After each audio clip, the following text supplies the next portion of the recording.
조용한 기도로 수요 예배 시작하겠습니다. 하나님은 영이시니 예배하는 자가 영과 진리로 예배할지니라. 아멘. 찬송 365장 드리시겠습니다. 마음속에 근심 있는 사람 주 예수 앞에 달려라. 슬픈 마음 있을 때에라도 주 예수께 아뢰라. 주 예수 앞에 달려라. 주의 친구니 무엇이나 근심하지 말고 주 예수께 아뢰라. 우리를 대표하여 김희선 사모님께서 기도해 주시겠습니다. 우리를 한량없는 사랑으로 인도하시며 역사를 주관하고 계시는 하나님 아버지, 평화와 더 나은 내일을 기도하며 지금 현재의 최선을 다하는 사랑중앙교회 성도들이 주님 앞에 나와 예배드립니다. 많은 정보와 소식을 통해 세상이 지금 어떻게 돌아가고 있는지를 보고 있습니다. 그 안에서 더 나은 세상을 만들기 위해 우리가 할 수 있는 일은 무엇인가를 주님 앞에 여쭐 때에 응답하여 주옵소서. 겉으로 보기에 지구촌의 문화와 생활 양식은 나라마다 다르지만 사람들이 추구하는 바는 가정이라는 보금자리, 자신과 가족을 부양할 생계 수단, 자기 자신과 후손을 위한 더 나은 미래인 것 같습니다. 하지만 세계 곳곳에 그동안과는 다르게 변해가는 환경과 인내심의 한계를 시험당하는 힘겨운 상황이 계속해서 펼쳐지고 있습니다. 그러나 우리 눈에 보이는 것이 결코 다가 아님을 알게 하시며 우리 삶 한가운데 언제나 굳건히 현존하시는 주님의 성령이 계심을 늘 깨닫게 하시니 감사하옵니다. 항상 따뜻하게 우리와 함께 하시는 성령님, 언제 어디서 무엇을 하든 하나님과 함께함으로 말미암은 평화와 믿음 안의 기쁨, 말씀을 통한 권능으로 힘차게 전진하게 하옵소서. 혹시 성도들 가운데 땅과의 관계, 사람들과의 관계, 자기 자신과의 관계, 위대한 힘을 공급하시는 하나님과의 관계를 상실하고 비틀거리고 있다면 가장 좋은 것을 주기 원하시는 주님께서 모든 것을 헤쳐나갈 지혜와 권능을 주옵소서. 누구든지 이산더러 번쩍 들려서 바다에 빠져라 하고 말하고 마음에 의심하지 않고 말한 대로 될 것을 믿으면 그대로 이루어질 것이라고 하신 주님. 기도하면서 구하는 것은 무엇이든지 이미 그것을 받은 줄로 믿을 때 우리에게 그대로 이루어질 것이라는 말씀에 의거하여 기도하오니 주님, 저희들의 기도에 응답하여 주옵소서. 오늘을 살아가는 우리 모든 성도들에게 하늘의 신령한 복과 이 땅의 기름진 복을 허락하옵소서. 후히 되어 누르고 흔들어 넘치도록 영과 혼과 육의 복을 주옵소서. 이 시간 최찬영 전도사를 통해 우리를 향한 하나님의 뜻을 받습니다. 전하는 자나 듣는 자나 커다른 깨달음의 시간 되게 하옵소서. 예수님의 이름으로 기도합니다.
오늘 성서 말씀입니다.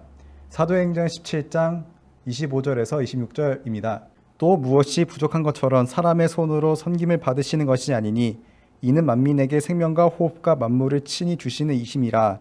인류의 모든 족속을 한 혈통으로 만드사 온 땅에 살게 하시고 그들의 연대를 정하시며 거주의 경계를 한정하셨으니. 아멘. 할렐루야. 성도님 여러분, 한 주 동안 잘 지내셨나요? 코로나 가운데 집에 계시느라 많이 답답하시죠? 저도 집에만 계속 있어가지고 제발 나 좀 밖으로 내보내줘 라고 계속 외치고 다녔습니다. 특별히 저는 이번 8월 여름 휴가 기념으로 성서 여행을 떠나고자 합니다. 그래서 저는 저와 함께 아테네로 함께 가고자 하겠습니다. 오늘 말씀의 주 배경은 바로 아테네입니다. 아테네를 생각하면 무엇이 떠오르죠? 파르테논 신전, 아고라. 뭐니 해도 아테네에서 가장 유명한 것은 바로 철학입니다. 소크라테스, 플라톤, 아리스토텔레스, 이 세 명의 유명한 철학자들이 다 아테네 출신들입니다. 그리고 여기서 수많은 정치가들과 수많은 유명한 아테네 출신들이 많습니다. 여기서 재미있는 사실이 있습니다.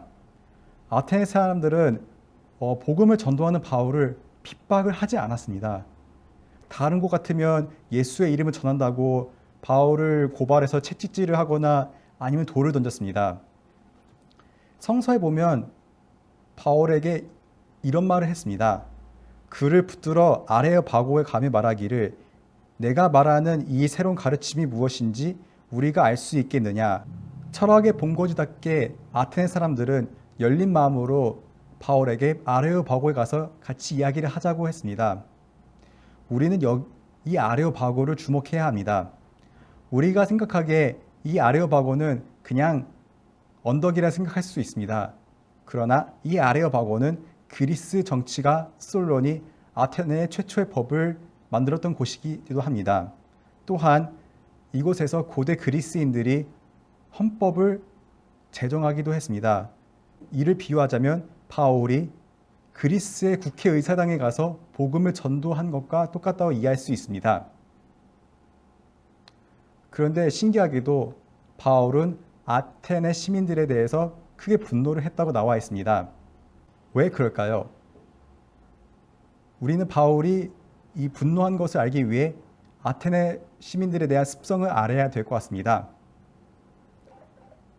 모든 아테네 사람과 거기서 나그네 된 외국인들이 가장 새로운 것을 말하고 듣는 것 이외에는 달리 시간을 쓰지 않음이라. 성서 말씀에는 아테네 사람들은 가장 새로운 것을 말하고 듣는다는 것 위에는 시간을 쓰지 않는다고 이야기했습니다. 아까 서두에서 보면 그리스인들은 철학과 지혜가 그 어느 도시보다 뛰어나다고 이야기했다고 들었습니다. 그들 철학 가운데 가장 높은 철학은 바로 관조입니다. 즉 사물을 바라보는 것이 가장 높은 지혜입니다. 이론은 영어로 말하자면 theory입니다. theory는 헬라어 테오마에 나왔습니다. 즉 헬라인들은 관찰을 통해 그들의 지혜를 세워나간 것입니다. 그런데 바울은 그들의 이런 습관에 대해 비판했습니다. 그들은 삶을 관찰하고 구경하는 것에만 멈추었습니다. 신기하게도 헬라 원문을 보면 우상이 보다에서 왔음을 볼 수 있습니다. 삶을 늘 보기만 나머지 그들은 우상을 만드는 데 방조했습니다. 이렇게 보기만 하는 습관 때문에 그리스인들은 그들에게 다가오는 비극을 못 뛰어넘는 경우가 너무 많습니다. 대표적인 것이 오이디푸스 신화와 트로이 전쟁입니다. 또한 소크라테스도 마지막에 독약을 마시며 자신의 운명을 순순히 받아들였습니다. 이로 인해 그리스인들은 운명을 바꾸기보다는 그 운명에 순순히 굴복합니다. 내 팔자에 어쩔 수 없어. 내가 운명에 어쩌겠어. 라는 이 마음들이 그리스인들의 마음일 것입니다. 이렇게 구경하겠다는 마음이 그들의 운명을 더욱더 암담하게 만듭니다. 그렇다면 바울이 전한 하나님은 어떤 하나님이셨을까요? 오늘 본문 말씀 17장 25절입니다. 또 무엇이 부족한 것처럼 사람의 손으로 섬김을 받으시는 것이 아니니 이는 만민에게 생명과 호흡과 만물을 친히 주시는 자이심이라. 왜 바울은 하나님은 인간에게 호흡과 생명을 주시는 분이라고 설명을 했을까요? 그리스인들은 진리와 인간은 따로 떨어져 있다는 이원론 사상을 가지고 있습니다. 즉, 인간의 몸을 중요하지 않고 그들의 결정은 그렇게 중요하지 않다고 이야기를 합니다. 하지만 하나님은 인간의 결정을 정말로 중요시 여기시는 분입니다. 성서 말씀입니다. 인류의 모든 족속을 한 혈통으로 만드사 온 땅에 거하게 하시고 저희의 연대를 정하시며 거주의 경계를 하나셨으니, 이 말씀은 하나님이 도시에 갇혀 있는 신이 아니라 모두를 위한 신이라고 말했습니다. 옛날 고대에는 신은 오로지 한 도시와 한 부족을 위한 신이라고 했습니다. 예수님 당시 때 이스라엘 백성은 여호와의 하나님은 다른 민족 대신에 오로지 자기들만 선택했다고 믿었습니다. 로마서 1장 16절입니다. 내가 복음을 부끄러워하지 아니하노니 이 복음은 모든 믿는 자에게 구원을 주시는 하나님의 능력이 됨이라. 먼저는 유대인에게요 그리고 헬라인에게로다. 바울은 예수 그리스도를 믿는 모든 자에게 구원이 있다고 이야기를 했습니다. 하나님은 운명에 대해서 구경하지 말고 그 운명에 개척을 하라고 명령하셨습니다. 이는 사람으로 하나님을 혹 더듬어 찾게 발견케 하리니 그는 우리 각 사람에게서 멀리 떠나 계시지 아니하도다. 성서에 따르면 우리의 몸은 이미 하나님의 성전이라고 되어 있습니다. 오늘 성서 말씀은 구경하지 말고 살아계신 하나님 앞에 달려가라고 말씀하십니다. 구경만 한 인생은 결국 우상 숭배와 다를 바 없다고 얘기합니다. 구경만 하다 보면 인생을 무력하게 만들 수 있습니다. 왜냐하면 구경하기만 하면 반갑지 않는 손님이 찾아오기 때문입니다. 그 손님들은 바로 두려움과 불안입니다. 불안과 두려움에 먹혀버리면 아무것도 하지 못하고 하나님의 말씀에 귀를 기울일 수가 없게 됩니다. 그렇게 되면 하나님께서 원하시는 인생대로 살 수가 없게 됩니다. 불안과 두려움에 사로잡히면 이런 생각을 하게 됩니다. 내가 전에 그렇게 했더라면. 처음에 이 문구가 넋두리처럼 들리게 되지만 그러나 이 넋두리는 아주 무섭게 인간의 마음을 후벼팝니다. 후회는 사람들의 사고를 마비하고 차단합니다. 내가 그때 그랬을걸. 이라는 그 마음은 자꾸 과거의 마음을 돌리게 됩니다. 과거에 집중을 하게 된다면 지금이란 시간을 놓치게 됩니다. 그래서 오늘 성경에서는 회개하라고 말씀하십니다. 후회, 두려움, 불안에 초점됐던 마음을 감사, 능력으로 돌려야 합니다. 그렇다면 우리는 이 코로나 시대 때 질병이란 운명을 어떻게 뛰어넘을 수 있을까요? 저는 이 운명에 대해 뛰어넘은 책 한 권을 소개하고자 합니다. 그 책의 이름은 바로 난도의 위대한 귀환입니다. 이 책은 안데스 산맥에서 조난당한 난도 피라도의 생존 일지입니다. 당시 사건으로 돌아가자면 난도 피라도와 그 럭비 부원들은 그 럭비 경기를 뛴 다음에 집으로 돌아갔습니다. 그런데 집으로 돌아가는 도중 눈태평에 휩쓸려 추운 안데스 산맥에 고립되게 됩니다. 이 사고로 인해 45명 중 13명이 죽게 되고 그 중에 난도 피라도의 어머니와 여동생은 사고로 즉사하게 되었습니다. 게다가 사고를 당한 그들의 상황은 너무나 어두웠습니다. 안데스 산맥의 추위는 영하 30~40도인데 그들에게는 오로지 여름옷과 샌들밖에 없었습니다. 또한 산중에 살아있는 식물과 동물이 없어서 생존하기도 너무 어려웠습니다. 식량과 옷이 없는 절망적인 상황에서 어떻게 이 주인공은 살아남았을까요? 그에게는 아직 집에 남아있는 아버지가 계셨습니다. 아버지가 집에 남아있다 라는 생각, 희망으로 그는 산악 준비를 하였습니다. 그에게는 장비가 없었지만 오로지 집에 가야겠다는 일념으로 10일 동안 산에 내려와 마침내 농부를 만나게 되었습니다. 그 농부 덕분에 자신과 남아있는 생존자들이 안데스 산맥에서 구출을 받게 되었습니다. 이렇게 난도는 극적으로 생존했지만 행복하지 않았습니다. 왜냐하면 그의 곁에 사랑하는 어머니와 그의 여동생이 없었기 때문입니다. 그 때문인지 그는 한동안 술과 여자로 방탕하게 살았습니다. 이것을 본 아버지는 그에게 또다시 이렇게 말했습니다. 태양은 내일도 떠오를 거야. 앞을 내다봐. 내게는 미래가 있어. 넌 다시 삶을 시작할 수가 있어. 야, 저는 이것을 보고 아버지가 참 대단하다고 여겨졌습니다. 왜냐하면 그의 아내와 그의 딸이 죽음에 불구하고 절망한 아들을 일으켜 세웠기 때문입니다.